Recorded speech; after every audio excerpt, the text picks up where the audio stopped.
സീസണിലെ തുടർച്ചയായ തോൽവികൾക്ക് ശേഷം ബ്ലാസ്റ്റേഴ്സ് മാനേജ്മെൻറ്റും കോച്ച് മിക്കായൽ സ്റ്റെഹ്റയും ഇപ്പോൾ നല്ല രീതിയിലല്ല എന്നാണ് പുറത്തുള്ള വാർത്തകൾ മുഖേന നമുക്ക് അറിയാൻ കഴിയുന്നത്.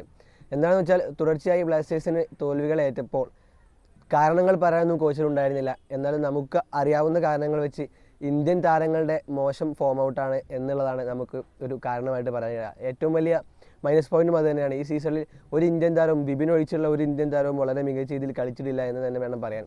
അത്തരത്തിൽ നോക്കുമ്പോൾ കഴിഞ്ഞ സീസണുമായി കമ്പാരിസൺ ചെയ്യുമ്പോൾ മാച്ച് വീക്ക് 8-ന് ശേഷം ബ്ലാസ്റ്റേഴ്സ് 2ാം സ്ഥാനത്തും ഈ സീസണിലേക്ക് വരുമ്പോൾ അത് 10ാം സ്ഥാനത്തുമാണ്. ഏതായാലും ഒരു സീസണിൽ 22 മത്സരങ്ങൾ ടീമിന് ഉണ്ടാകുമ്പോൾ ഇപ്പോൾ വെറും 8 മത്സരം മാത്രമാണ് ബ്ലാസ്റ്റേഴ്സ് കളിച്ചിട്ടുള്ളത്.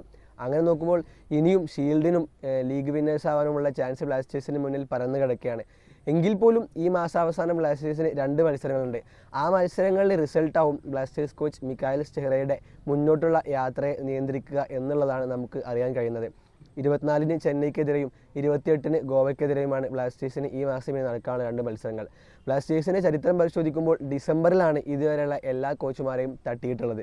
അത്തരത്തിൽ ഈ മാസം നടക്കുന്ന 2 മത്സരത്തിലും വളരെ മികച്ച രീതിയിൽ കളിച്ച് ബ്ലാസ്റ്റേഴ്സിന് വിജയം നേടാൻ സാധിച്ചില്ലെങ്കിൽ സ്റ്റെഹ്റയും ബ്ലാസ്റ്റേഴ്സും വഴിമധ്യേ പിരിയണം എന്നുള്ള വാർത്തകൾ നമുക്ക് കേൾക്കുന്നുണ്ട്. എങ്കിൽ പോലും ഈ മത്സരങ്ങളിൽ വളരെ മികച്ച രീതിയിൽ കാഴ്ചവെച്ച് വിജയിച്ചാൽ ഇനിയും മുന്നോട്ട് പോയിട്ട് സീസണിൽ ഒരുപടി മുകളിലോട്ട് എത്തിയാൽ ബ്ലാസ്റ്റേഴ്സിന് ഷീൽഡും ചാമ്പ്യൻസും ഒക്കെ ആവാം. കാരണം ഇപ്പോൾ നിലവിൽ 1ാം സ്ഥാനത്തുള്ള ബാംഗ്ലൂരുമായിട്ട് വെറും 10 പോയിന്റ് വ്യത്യാസം മാത്രമാണ് ബ്ലാസ്റ്റേഴ്സിനുള്ളത്. തുടർച്ചയായിട്ട് 4-5 മത്സരങ്ങൾ വിജയിച്ചാൽ 1ാം സ്ഥാനത്ത് എത്താനുള്ള ഒരു കോമ്പറ്റീഷനെ ഇപ്പോൾ ബ്ലാസ്റ്റേഴ്സ് മുന്നിലുള്ളൂ.